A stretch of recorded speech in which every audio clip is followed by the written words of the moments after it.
As I saw it from the press box in Denver, the offense had exactly 3 issues. Sunday, number 1, committed way too many penalties. Number 2, wide receivers either couldn't or wouldn't, for some reason, get open. Number 3, oh boy, are we going at number 3 today, because it is not number 3 on the actual list. Good morning to you. Good Tuesday morning. I'm Dejan Kovacevic of DK Pittsburgh Sports. This is Daily Shot of Steelers. It comes your way bright and early every weekday. If you're into hockey and or baseball, I also offer daily shots of Penguins and Pirates in the same place that you found this. Steelers versus Chargers will be the home opener, finally, Sunday at Acrisure Stadium. And at some point between now and then, this offensive line, I don't know if it needs to get its act all the way together, because that's going to take time, but it needs to be a whole heck of a lot better than it was against the Broncos. There are almost no exceptions to this. If you look at the line left to right, Dan Moore wasn't bad, but he wasn't as good as he was in Atlanta. Spencer Anderson wasn't bad, but he wasn't as good as he was in Atlanta. And all he's doing this week, ideally, is keeping the seat warm for Isaac Seumalo to return. Zach Frazier had a superb first half, not so much in the second. James Daniels, solid first half, not so much in the second. And then, insert deep sigh, there's Broderick Jones. I don't know what's going on with Brod. I've spoken with him while recording him. I've spoken with him with the recording off, just to try to find out for myself. I'm no closer to an answer on this than I'll presume that the Steelers coaches are. Chris Halleck, our beat writer at DK Pittsburgh Sports, reported, based on sourcing from Denver, that the real reason Jones was benched in favor of Troy Fautanu to start the game, I'm not talking about the benching that followed, was that the coaching staff wasn't liking his overall effort, including in practices. Now, I'd love to come rushing to the kid's defense. I kind of like him. But when I asked him in Denver how to explain the 3 holding penalties that he took in the first half, one of which took points off the board, and I asked whether or not the game was speeding up on him or something, this was the response I got. Did those kind of catch up on you, or just the game started coming too fast for you? Not really. It's just, defenders flop, refs throw flags. That's the end of that. So really not much you can do about it. Just next play mentality. Keep going. You know what they say about the first step to addressing any problem is, acknowledging it, admitting it. And that wasn't that. That was a complete lack of accountability on the kid's part. And I can promise you that since I asked that question and since I asked that answer, that too would have come to the coach's attention. So, insert Fautanu. Take out one first-round tackle, replace him with another, just like that.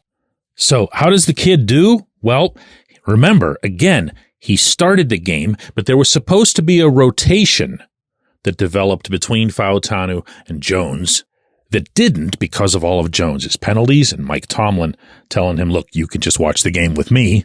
And what Fautanu quietly ended up with, and I say quietly in a good way, was he was out there for 55 snaps. 29 of them were passing plays. He was beaten on 0 of those 29. 26 were running plays. He was beaten on 1 of those 26. He was he was the Steelers' best offensive lineman in this game. And I'll repeat, it was really his first time out there in earnest, in full duty. And while he alone, even if he's consistently excellent, can't make all of the difference that the line needs, it's a really good place to start. He needs to be out there against Los Angeles from front to finish. And if you want to talk about a difference in tone, listen to Fautanu when I asked him, just in general, how he feels about the line and whether or not it's improving even through some of the mistakes that we're seeing. Do you feel like there's progress being made? With each half, each series? Yeah, I think so, man. we want to put more points on the board, score more touchdowns. But yeah, I really feel like this group is taking a really big step. And for me, it's constantly just watching over all the older guys and seeing what they're doing every day to get better. So even-keeled, level-headed stuff. Look, you don't win one-on-one battles on the field by giving good answers to reporters like me. You win them out there. You win them the hard way. You win games, if you're the Steelers and their offense, the hard way. The line is not optional in any scenario involving this team in 2024. They have to come through. They have to come together, and they have to do it, I think, well before they get to their divisional games in the second half. There is time, there is talent, there's toughness, and there's character. Almost all the way across, maybe eventually all the way across. But you're not going to get to that eventually unless there's full-on accountability. And if it isn't coming from within, it had better come from above. When we come back, J1Q. This segment of Daily Shot is brought to you by our good friends at Mike's Beer Bar. They're located on Federal Street, directly across from PNC Park. Mike has more than 500 beers on tap, including from more than 50 local breweries. Stop in and say hello. Tell Mike we sent you. Mike's Beer Bar.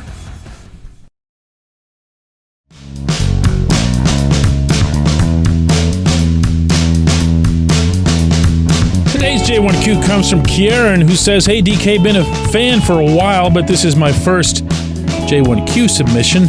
Was wondering what you'd think about a potential trade of Russell Wilson to the Dolphins. I know this might seem far-fetched, but with Tua Tagovailoa injured and no real idea if when he might come back, Justin Fields performing at a level that the Steelers seem to be happy with, this seems like it would be beneficial for both sides. Oh, and the Dolphins have some good wide receivers in Tyreek Hill, Jalen Waddle, who'd fill the void the Steelers have been longing to fill."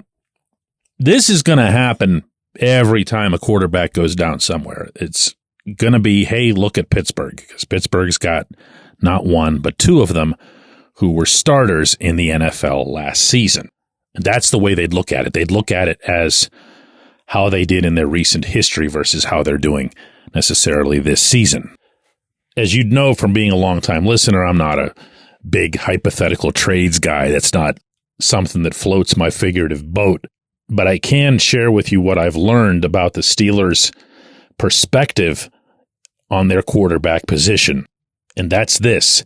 They got two for a reason, not just to shore up the most important room in the building, but also to try to find the correct answer for the franchise moving forward, up to and including the possibility that that correct answer would be neither of them. Well, so far, they've found out two things. One, Russ isn't staying on the field. That's not a shot on my part. It's not even an opinion. He just isn't staying on the field. He's 36 years old. That's a solvable problem. It's just a calf injury, but it's a problem nonetheless. Two, Fields might be better than they thought. Certainly better than a lot of people thought when he was in Chicago. And oh, by the way, if you want to know about the whole Chicago/quarterback thing, go look at what they're doing to Caleb Williams right now. It's not an accident. And at the same time, read some of the stories out of the Bears world, and you'll see that almost everybody is saying, oh, they're going to do the Justin Fields thing to him, too. Well, the Pittsburgh version of Fields deserves more of an opportunity, more of a look. I get the impression from the feedback that this program gets in the various comment sections on the various platforms that it's available that people think I'm like all the way sold on Fields. I never even suggest that, much less say it like that. How could I? Why would I? What I'm sold on is the idea that he should be the quarterback now because it's worth seeing more of what we've seen. There's a big difference between that and saying, that's it, Fields has made it. He's just the greatest franchise kid. But then I also understand that in modern conversation, everything has to be spoken in extremes. So you hear one thing and you think it's the extreme. It's not. It's not. I can't even imagine thinking such a thing about Fields until at least, I don't know, a lot deeper into this season. But for now, heck yeah, I want him manning that huddle. I want him leading that team. I want him making those ridiculous passes like the one that he made to George Pickens that got waved off by the Broderick Jones hold. I want to see more of what he's capable of and whether or not it can be consistently and smartly executed. Big parentheses here. I'd also like to see him operate with a second wide receiver option to be all the way fair to any analysis of him, end parentheses.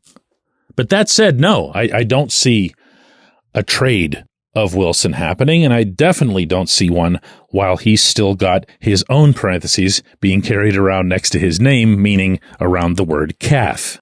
What's more, if you're into this trade scenario kind of stuff, and a lot of people are, don't ever presume that the other team is eager to send you players off the NFL roster versus draft picks, which are more commonly exchanged in those rare events when there is an NFL trade. In other words, why would the Dolphins go and shore up the quarterback position and then send away one of the quarterback's better weapons? And I appreciate the question. I appreciate everybody who listens to Daily Shot of Steelers. Make sure you check out the double shot this afternoon at 4 p.m. It's basically this, but it comes later in the day and it comes in video form or audio, if that's the way you choose. It's on all platforms the same way these morning Daily Shots are. That's at 4 p.m. Eastern, and we'll do this again tomorrow.